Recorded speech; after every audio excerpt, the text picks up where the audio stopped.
You know, for the first time in history, the G20 will be held in South Africa on an African soil. Let that sink in, right? South Africa is now on that stage of global recognition. They're going to be taking part and hosting the G20. It's a huge step for the country and it's a huge step for the continent. That recognition is huge. And President Trump won't be there, so will make it even much better. You know, he's talking about genocide going on with white farmers. He's talking about why South Africa should not even be in the G20, you know, because it's not right or something like that. He's talking about the theme of the G20. It's not good. You know, the theme of the G20 is about inclusion. It's about climate change and other things. All those things which Trump opposed, you know, because he considered them woke. You know, climate change is a woke. Inclusion. Anything that want to bring people together, that thing about real world issue is woke. Trump cares about, you know, dividing people in a way that they fight among themselves. You know, he wants people to be divided. And divided, Trump excel. People together, you know, seems right. So he have a problem with the theme. He have a problem with the country. He have a problem with the country hosting the G20. He also have a problem with the president, Ramaphosa. And he had a problem with white farmers. People taking land from white farmers. Another base-like claim that he have, right? But it doesn't matter. Africa don't care if he attend or if he doesn't. Because right now, in South Africa, everybody is on alert. Everybody's on alert. They are cleaning holes, potholes. They are cleaning the streets. They are making things right for all those head of states that are coming in. Even the mayor of Johannesburg is talking about this side of news. We are ready to receive our guests, heads of states, who will be descending to Johannesburg. We have made sure, as part of our work, that our infrastructure continue to be proper. Yes, there are challenges there and there. We have focused on them, especially for the visit. And there are also those issues that requires us that even beyond the G20, we continue with maintenance. We continue to ensure that street traffic lights are working, streets are proper, there are no potholes. So we'll continue to do that and maintain our infrastructure. Yeah, things are flowing well in South Africa.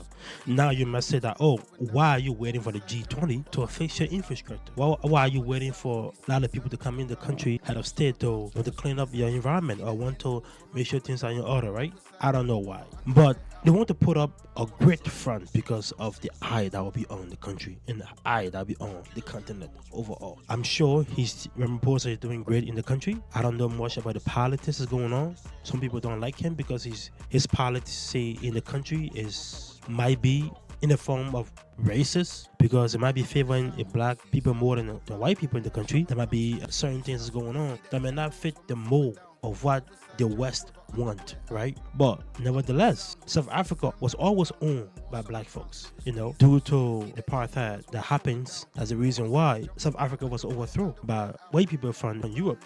But it's always been a black country. Again, that doesn't excuse racism in the country, but I'm sure there are more land, there are more stuff in South Africa that white folks own more than black folks. And the poverty is even more greater among black folks than white folks. But again, this is not about the politics of Ramaphosa in South Africa. It's about the optics. It's about what is happening in South Africa. Just the draw, just the attention that the country is getting on the global stage, which is great for the continent, which is great for the country. And Ramaphosa is firm enough to want to do whatever it is in his country. He's the president of his country. And people don't like it, he might be out of the office next term. And that gave him the full authority over the government, over the people of his country, and the way things are out to be in his country. He's now about to bend to some external will when it comes to Trump or the West. He handles stuff in his country. That's how it should be, right? But Trump is doing a tantrum, right? He wants to get his way because he thinks he's the president of the world. So, what is he doing? I'm not attending. Next, we move to South Africa,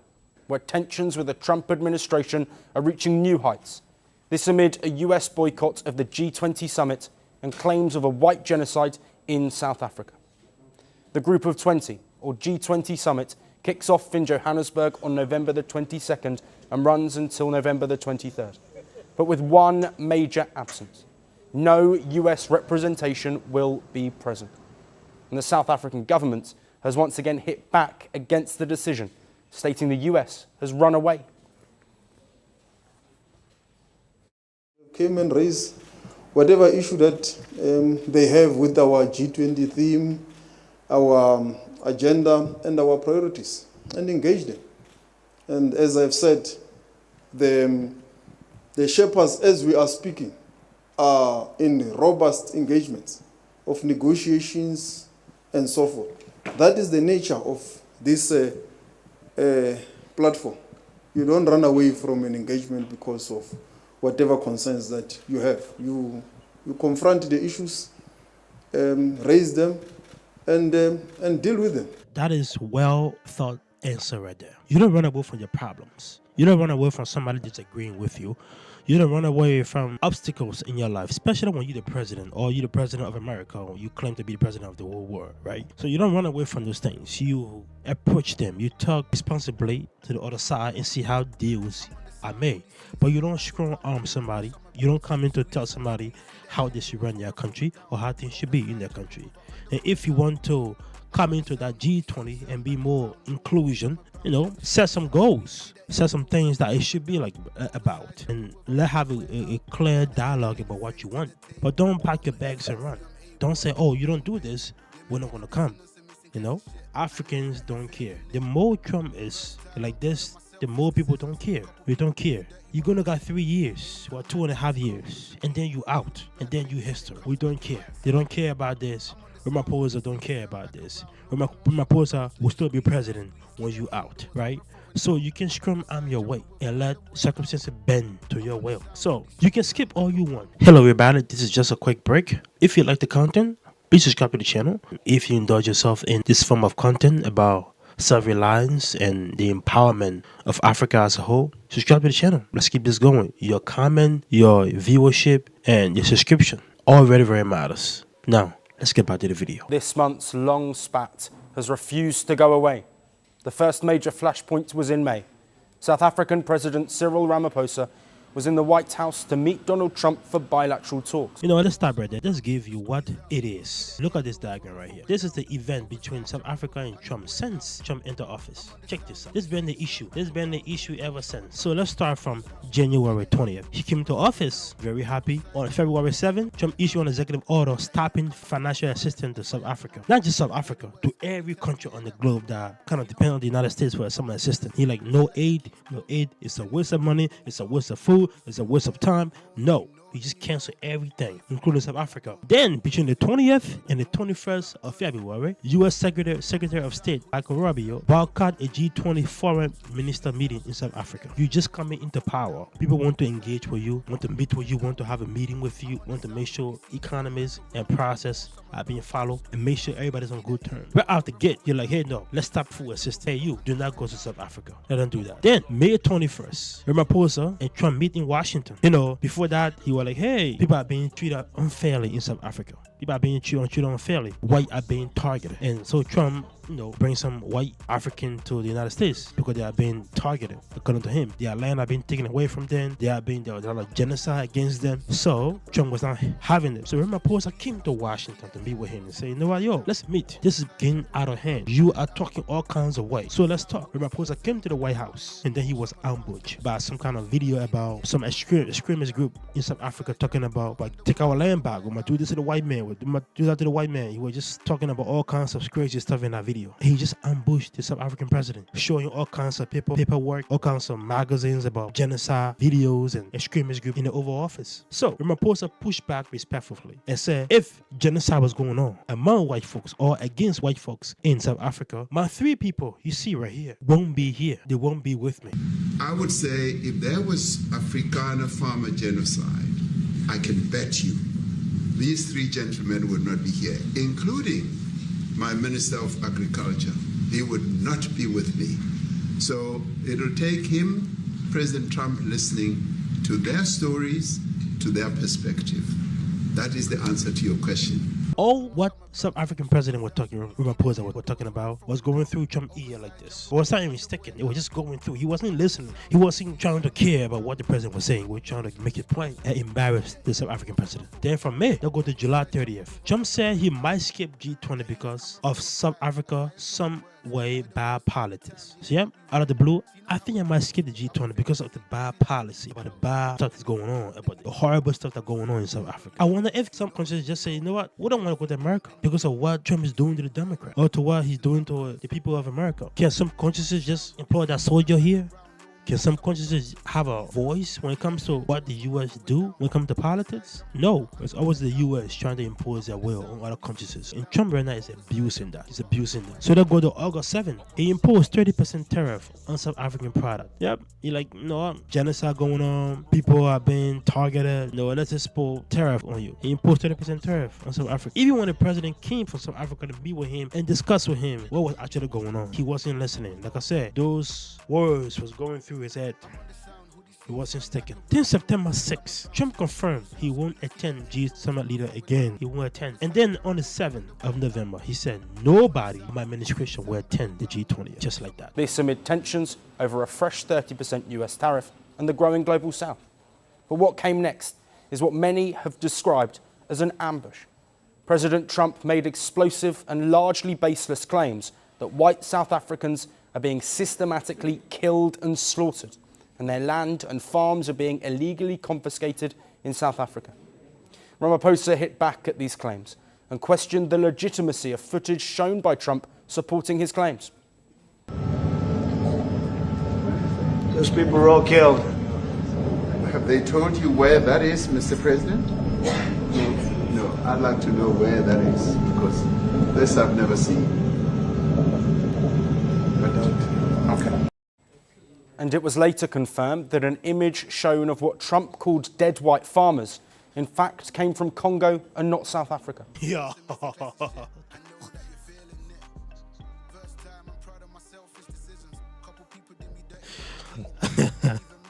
From Congo. Those pictures he had in the Oval Office trying to embarrass the South African president was from Congo. What the hell is going on? He just exaggerated on one side and he lied one side, and then in those two things he sprinkled a little bit of truth right there and say, hey, you go figure it out. He have the most intelligence in the world. He have everything to his fingertip. He had the facts to his fingertip, but somehow he twists those facts just to fit his own worldview. You lie, show all kinds of pictures that's not even from South Africa, bro. That can be from anywhere on the globe. But Trump's rhetoric has not shifted. He has questioned why South Africa has been allowed to host the G20 summit. And that right there is a racist part, right? Why South Africa is allowed to hold the G20? Why? Why can't they hold the G20? No. Why can't South Africa hold the G20? To hold the World Cup. To host the World Cup. One of the biggest events on the planet. The G20 is not just much. It's not that big. It's not that big. The World Cup is big. Why can't they host that? Because a black person or an African country is not allowed to be in the G20. Let's just call it spade right there. A black country, a head of state that's black, that is in charge of the country, is not allowed to host an important meeting. That is the G20. If one of these European countries was black and they were part of the G7, Trump won't allow them to host that G7. He won't allow it to host it. Let's just call it what it is. That is a racist part of it, because he claimed that South Africa is not fit enough. Africa is not fit enough to host such an important event. So I'm not going to attend. And then he just sprinkled a little bit of the thing that's going on in South Africa. How can you impose? How can you not support inclusion? How can you not support climate change? How can you call those things work? Because they include immigrants, because they include blacks. President Ramaphosa has hit back. The South African leader has said the US absence is their loss, also stating that the US is giving up the very important role it should be playing as the world's biggest economy. For context, this will be the first time the group will convene on African soil. The 21-member bloc represents 85% of the world's GDP and about 2/3 of its population.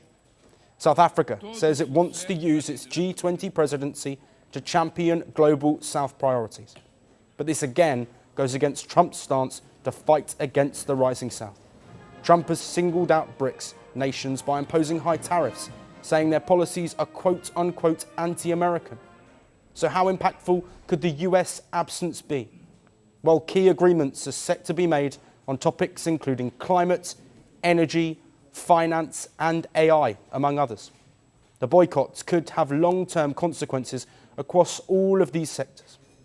The US voice will not be part of discussions on these key areas, questioning the validity of decisions made, with the absence of the largest global powerhouse. It is also unclear if the leaders' declaration will be adopted without a consensus from all member nations. This weekend, the focus will be on Johannesburg, but one eye is already on the next G20 summit in 2026. It's to be held at the Trump National Doral Golf Club in Miami. Nobody care about the G20 and 2026. Who care about the G2025? And even though 26 is going to be in Trump's backyard, who knows? He might exclude every BRICS nation. He might exclude every African nation. He only might include his favorite, his favorite countries. Countries like, what's his favorite country? Israel, Qatar. You don't have that much friends, so it's very hard. Maybe Liberia, because he know they speak English there, so he might, if in African countries, he might slip in or be Liberia because they kind of do what he want. Maybe Russia. Oh yeah, he like Vladimir Putin, so he might include Vladimir Putin in the G20 next year too. But this is 2025, and without you and with you, they're gonna move forward. You can take your boy and go home and run away, but this movement belongs to Africa. This movement belongs to South Africa. This movement belongs to the continent of Africa. You can take it away. You deserve this. This is the moment. If he imposes that moment, stay home. We're going to see what he's going to talk. He might be tweeting up or putting on social about, this is a terrible event. The American is not there. It's an anti-American. It's a woke G20 this year. It's all kinds of nonsense. But I want to let you know that even when you're there or you're not there, Africans don't care. There is a great moment for the continent, especially hosting the G20. Just like they host the World Cup, Africa not have that recognition. Without you, you got 3 more years, actually 2.5 more years. And then when we see you again, we will not see you again. If you like the channel, subscribe to the channel. Do you support Trump not attending the G20? What do you think about Ramaphosa work in South Africa so far? I know they talk about cleaning the streets and cleaning other things, but why you didn't do that earlier? Why now? Why you didn't help the country? Why you not making sure your lights, everything's good? Why now? Maybe they were just used to, how things are and going along now, a lot of eyes coming up and now they're cleaning the street. Maybe that's the case. But people talking about the racist laws against white Africans. Is that truth? Pretty sure it's a lie, especially when it's coming from President Trump. But whatever you think, put that in the channel. Comments. I would love to engage with you. Thank you.